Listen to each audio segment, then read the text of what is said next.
तो प्रिय छात्रों, आज अपन स्टार्ट करते हैं क्लास कक्षा 10 का गणित।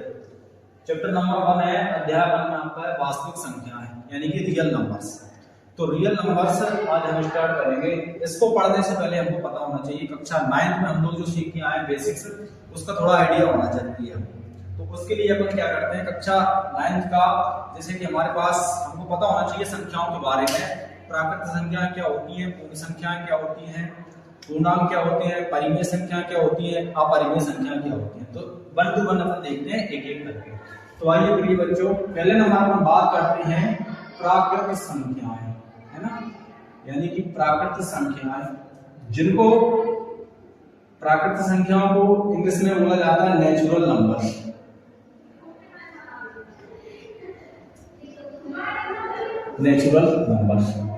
नेचुरल नंबर की बात करें, प्राकृत संख्याओं की बात करें तो इनको वह संख्या होती है जो 1 से स्टार्ट होती है और कहां तक जाती है, अनंत तक। यानी कि 1 से लेके 1 2 3 4 और ये चलती जाएगी अनंत तक। यानी कि काउंटिंग नंबर बोला जाता है इनको, प्राकृत संख्या यानी कि काउंटिंग नंबर्स, जो कि हमारी प्राकृत संख्या होती है। नेक्स्ट अपन बात करते हैं पूर्ण संख्याओं की। तो पूर्ण संख्याएं क्या होती हैं, पूर्ण संख्याएं, चलिए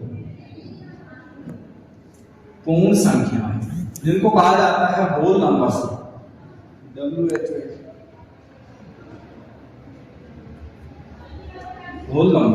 होल नंबर्स यानी कि क्या होती है, पूर्ण संख्याएं जो कहां से स्टार्ट होती है बच्चों, 0 से लेके 1 2 3 4 और ये चलती जाती है अनंत तक। इनको कहा जाता है पूर्ण संख्या। ऐसी संख्या जो पूर्ण है अपने आप में, मतलब 0 भी इंक्लूड कर दिया अपन ने तो पूर्ण संख्या बन जाएगी।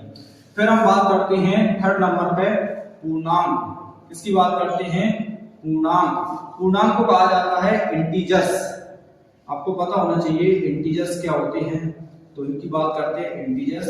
इंटीजर्स होते हैं वह सारी संख्याएं जो माइनस में भी हैं और प्लस में भी हैं। यानी कि अपन बात करें एक संख्या रेखा को बनाए यदि, तो मान के चलो ये मेरी संख्या रेखा है, सेंटर पे ये 0 है, इधर 1 2 3 4 और ये चलती जाएगी अनंत तक। और इधर बात करें तो -1 -2 -3 और ये -4 और ये चलती जाएगी माइनस के अनंत तक। यानी कि ये पूर्णांक है। पूर्णांक मतलब पूर्ण अंक, यानी कि 1 2 3 4 5 ये चलता जाएगा, प्लस 0 और प्लस माइनस के जितनी भी संख्या है ऋणात्मक, उन सबको इंक्लूड कर दिया जाए तो वो कहलाएंगी हमारी पूर्णांक।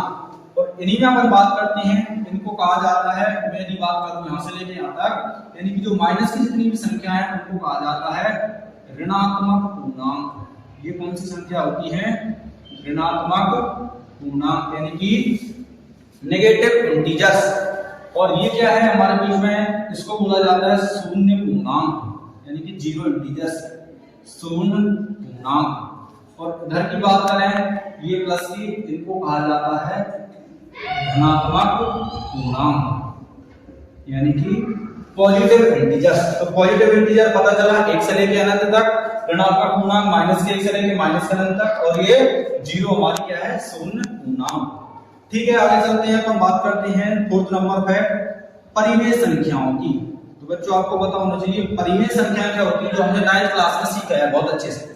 तो परिमेय संख्याओं की थोड़ी सी बात कर लेते हैं हम। परिमेय संख्या होती हैं जिनको कहा जाता है रेशनल नंबर। क्या कहा जाता है, रेशनल नंबर, यानी कि रेशनल नंबर को परिमेय संख्या कहा जाता है। तो हम कहें तो ऐसी संख्याएं जिन्हें p/q के रूप में लिखा जा सके वो क्या कहलाती है, परिमेय संख्या। मतलब यदि हम डेफिनेशन की बात करें, ऐसी संख्याएं जिन्हें p/q के रूप में लिखा जा सके वो क्या कहलाती हैं, परिमेय संख्या कहलाते हैं। यानी कि और यहाँ पर q का मान 0 नहीं होना चाहिए, मतलब कि q is not equal to 0। q का मान क्या नहीं होना चाहिए, q is not equal to 0। q का मान 0 नहीं होना चाहिए, तो वो क्या कहलाएंगी, परिमेय संख्या। फिर बात करें 5वें नंबर पे अपरिमेय संख्याएं। तो अपरिमेय संख्या क्या कहलाएंगी,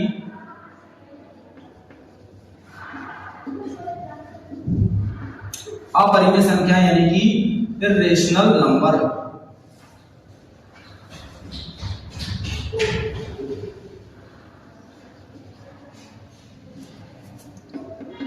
इर्रेशनल नंबर यानी कि अपरिमेय संख्याएं। अपरिमेय संख्याएं वह संख्या होती हैं जिन्हें पीवटी क्यू के रूप में ना लिखा जा सके। सीधी सी बात है, जैसे परिमेय संख्याएं पीवटी क्यू के रूप में लिख सकें, और अपरिमेय संख्या यानी कि आप उनको पीवटी क्यू के रूप में ना लिखा जा सके। जैसे कि मान के चलो √2 हुआ, √3 हुआ, √5 हुआ और हमारा पाई, है ना। और ये हमारी क्या कहलाती हैं? अपरिमेय संख्याएं कहलाती हैं।